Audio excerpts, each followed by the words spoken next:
오늘 말씀은 역대상 18장 1절로 17절의 말씀입니다. 함께 읽습니다. 그 후에 다윗이 블레셋 사람들을 쳐서 항복을 받고 블레셋 사람들의 손에서 가드와 그 동네를 빼앗고 또 모압을 침해 모압 사람이 다윗의 종이 되어 조공을 바치니라. 소바 왕 하다데셀이 유브라데 강가에서 자기 세력을 펴고자 하매 다윗이 그를 쳐서 하맛까지 이르고 다윗이 그에게서 병거 1,000대와 기병 7,000명과 보병 2만 명을 빼앗고 다윗이 그 병거 100대의 말들만 남기고 그 외의 병거의 말은 다 발의 힘줄을 끊었더니 다메섹 아람 사람이 소바왕 하다데셀을 도우러 온지라. 다윗이 아람 사람 2만 2천 명을 죽이고 다윗이 다메섹 아람의 수비대를 두매 아람 사람이 다윗의 종이 되어 조공을 바치니라.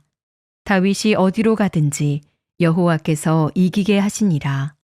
다윗이 하다데셀의 신하들이 가진 금 방패를 빼앗아 예루살렘으로 가져오고 또 하다데셀의 성읍 디브핫과 군에서 심히 많은 놋을 빼앗았더니 솔로몬이 그것으로 놋대야와 기둥과 놋그릇들을 만들었더라.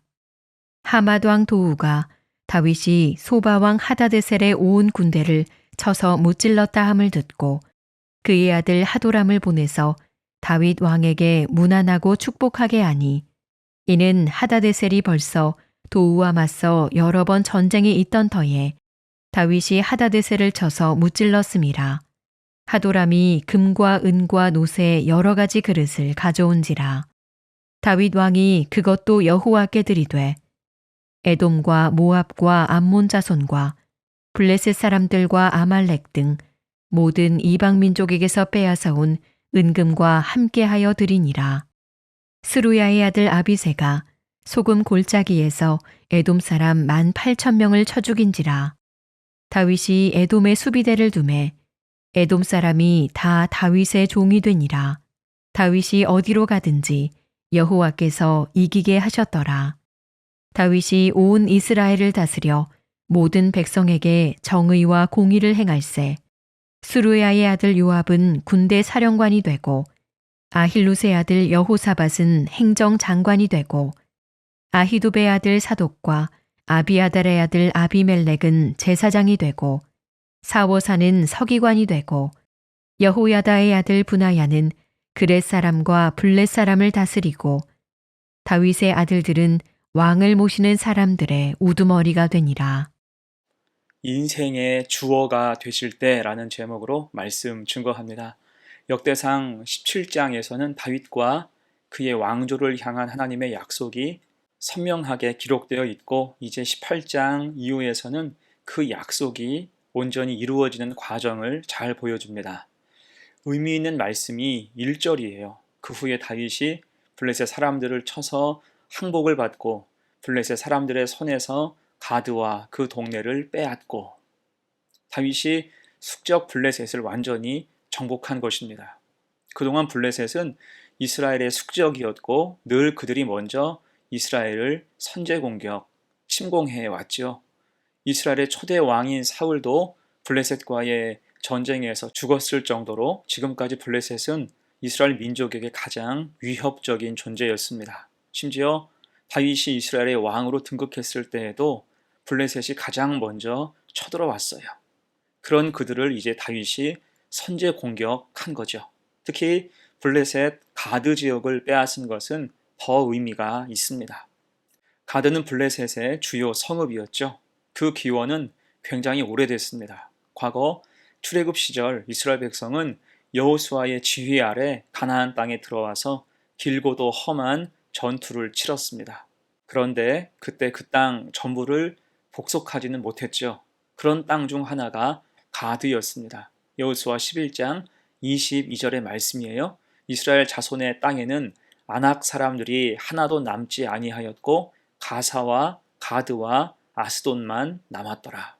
곧 이스라엘은 가사와 가드와 아스돗 지역은 완전히 점령하지 않은 채 전쟁을 끝냈고 그곳 원주민들과 함께 살게 된 것입니다. 결국 이들이 훗날 두고두고 이스라엘 민족을 골치 아프게 한 블레셋 일파가 된 거예요. 우리가 잘 아는 골리앗도 이 가드 출신이었습니다. 자, 그런 곳을 이제 다윗이 완전히 장악한 거예요. 이때 우리가 기억할 건 다윗이 블레셋을 쳐서 승리하고 항복을 받아낸 게 다윗 개인의 능력이 결코 아니었다는 것입니다. 이건 본인이 고백하는 바예요. 오늘 본문 역대상 18장에서 다윗과 이스라엘이 친 이방 족속과 나라들의 목록을 한번 쭉 보십시오.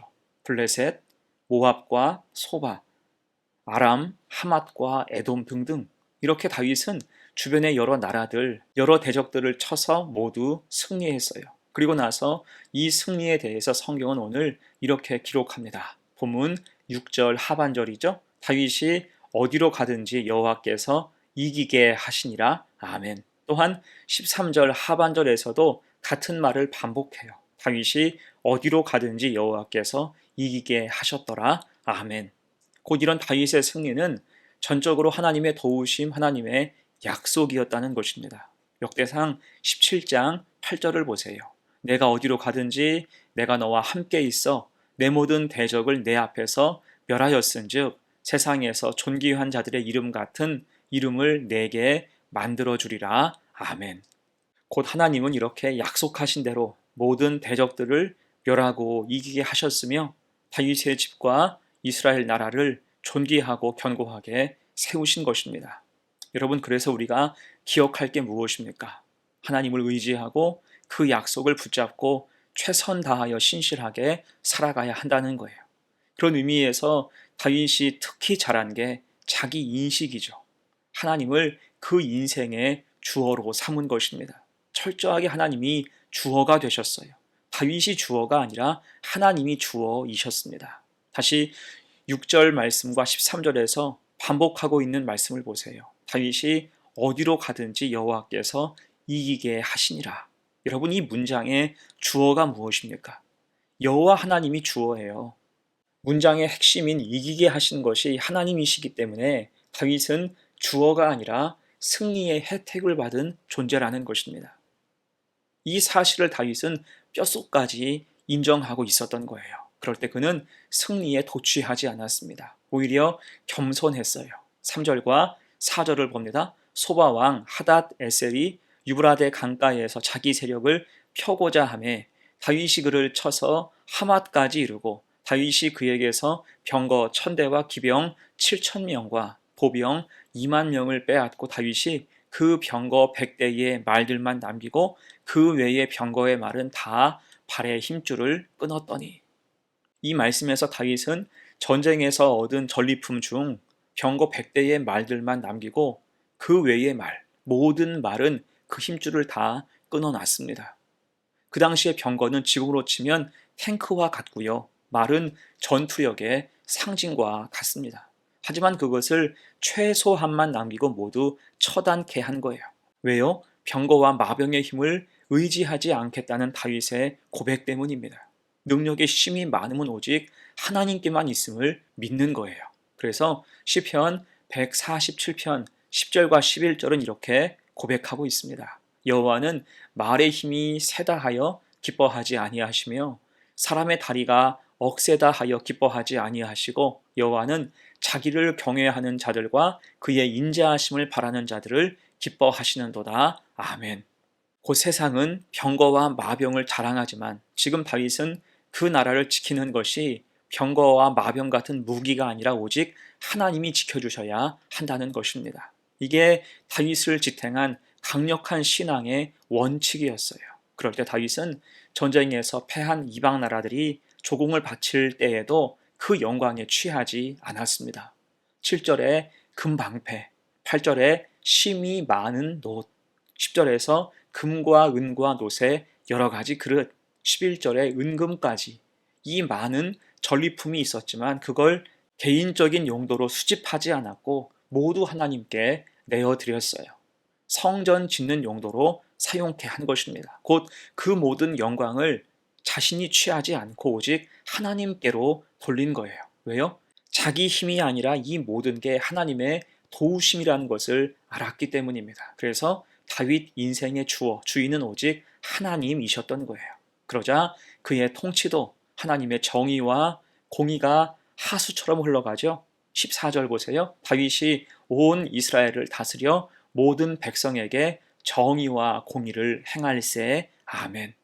곧 하나님을 의지하여 통치할 때 하나님의 성품으로 나라를 다스렸으며 백성은 그런 왕을 존경하고 존중했으며 하나님은 그 위에 축복하사 더 많은 인재들, 실력 있는 사람들을 동역자, 충직한 신하로 세워주신 것입니다. 그러니 그 나라가 잘 될 수밖에 없지요. 나라는 더욱 안정될 수 있었습니다. 왜요? 하나님이 인생의 주어가 되셨기 때문이에요. 자, 그래서 이제 말씀을 마무리하면서 우리도 하나님과의 관계를 늘 생각해야 돼요. 다윗처럼 하나님이 내 인생의 주어가 되셔야 하는 겁니다. 내가 사는 인생이라고 내가 주인이라고 생각한다면 오산이에요.